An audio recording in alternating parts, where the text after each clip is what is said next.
Juan Kapitulo 6, versikulo 35. Si Jesus miingon kanila, "Ako mao ang pan nga naghatag sa kinabuhi.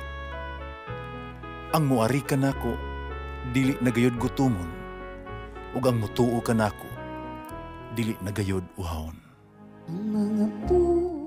Pan sa kinabuhi.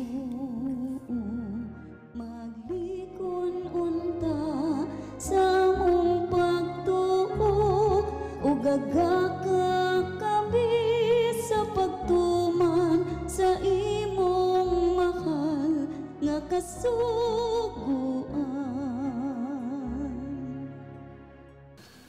Ang Ginoo manaakan ninyo. Pagbasa gikan sa tusig Ebanghelyo sumala ni San Juan. Si Jesus miingon siya mga tinunan, "Ayaw ka mo kaguol, salig ka mo sa Dios, salig usap mo kanako. Sa balay sa akong ama na'y daghang lawak. Muato ako aron pag-andam o dapit alang kaninyo. Dili pa kini tinuod, di ko ito masultihan ni ini. Kutuan ako dito nakaandam na ko dapit alang kaninyo, mabalik ako, kuhaon ko kamo, aron bisan asa ako, atuwa usab kamo. Nabalo kamo ang sa pag-atos dapit nga kong atuan." Pas Tomas mingon kaniya, "Ginoo, wala kang nahibalo kung asa ikaw paingon. Usa mo na pagtultol sa dalan." Si Jesus mitubag, "Ako ang dalan, ang kamatuolag kinabuhi. Wala magkato samahan, kundili moagi kanako." Ang Ebanghelyo sa Ginoo.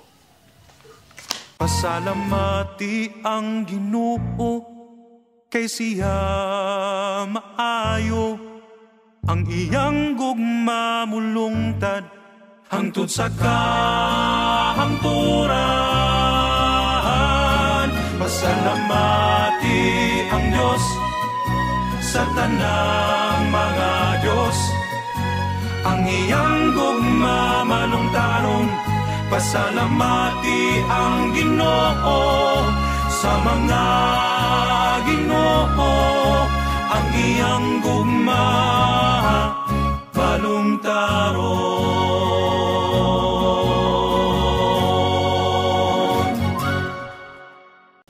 May cancer ka. Kini mga pulong di lang ni dili lamang kini makapakurat kundi makahatag ka na to ka kakulba sa kasing-kasing sa usa bisag kinsa lipas usa ka pasyente. Dili sayon kung ikaw matakbuyan ning klase sa sakit nga daw walay nay kaayuhan, death sentence. Ang uban mga pasyente dili ito makalahutay. Siya mahimong makasinati og dako nga depresyon o sa katapusan mapilde gani sa pag-away batok sa sakit. Pangkon ang kinabuhi sa usa ka tawo bug-os nga gitugyan diha sa kamot sa labanhaw nga Ginoo nga si Jesucristo, bisan og ang physical, ang lawas, kahimtang sa lawas, mamahimong nga malaglag sa sakit, ang espiritu mahimong magpabilin nga madaugon. It will overcome. Ang pagbasa sa Ebanghelyo karong adlaw may tinubdan sa paglaom o inspirasyon. Ang Ginoo nagpahinumdom sa mga tinunan nga dili ito mabalaka ang ilang mga kasing-kasing. Magbaton sila pagtuo sa Dios. Magbaton sila pagtuo diha kaniya.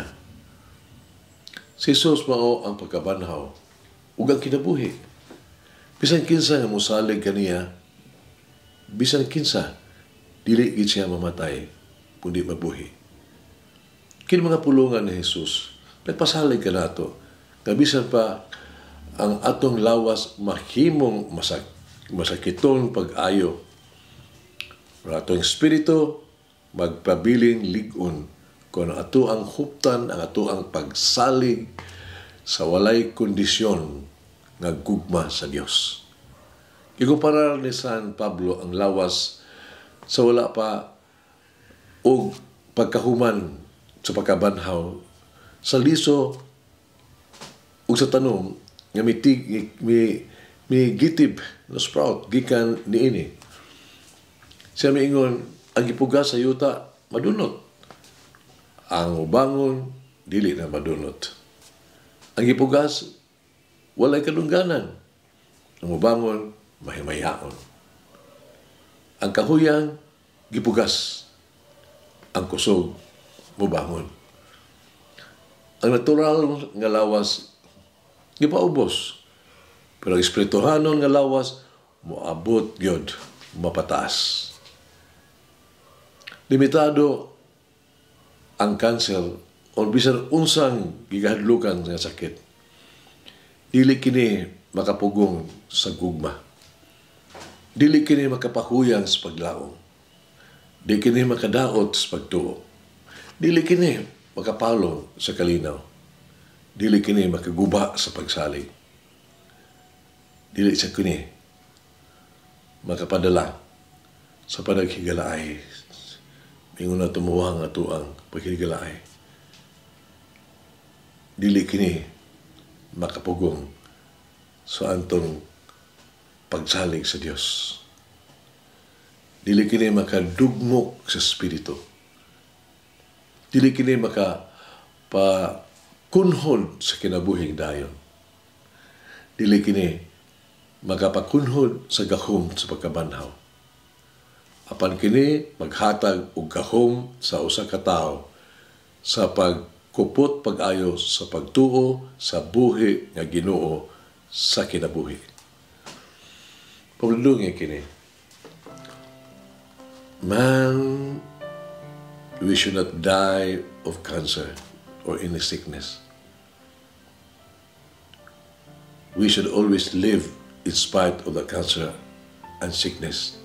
Meaning to say, di kita huwag tangang palaong kasi Kristo nabanhaw na bisa kamatayon. Iyan ang nabuntog. Wan ay kahong kamatayon. Alang ka nato. Pasalig sa Ginoo. Pag-ampo kita. O Diyos, ginikanan sa mo ang kagawasan o kaluwasan. Patiling hugi ang mga tingog sa nangaliya kanimo. Himoa ang imuhang tubos pinaagis pag-ula sa dugo sa imong anak. Mabuhi unta pinaagi kanimo. Umalipay diha kanimo sa pagkaayo nga walay katapusan.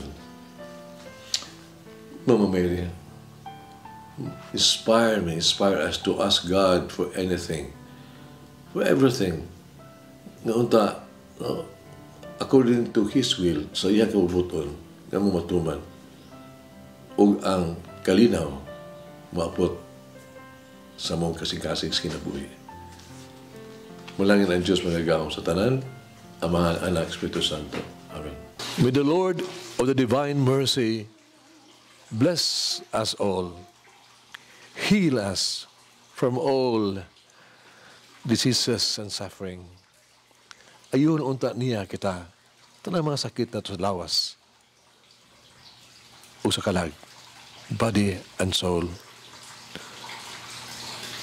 In the name of the Father, the Son, and of the Holy Spirit. Jesus, I trust in you. Amen. Whoever eats the bread of life will never hunger, says the Lord. Kay galaan inyong nabati ang pagpaambit ug hamubong pamalandong sa pulong sa Dios pinaagi sa tulumanon pan sa kinabuhi nga gidumala ni Monsignor Daddy Silva. Hangtod na usab sa sunod higayon, daghang salamat.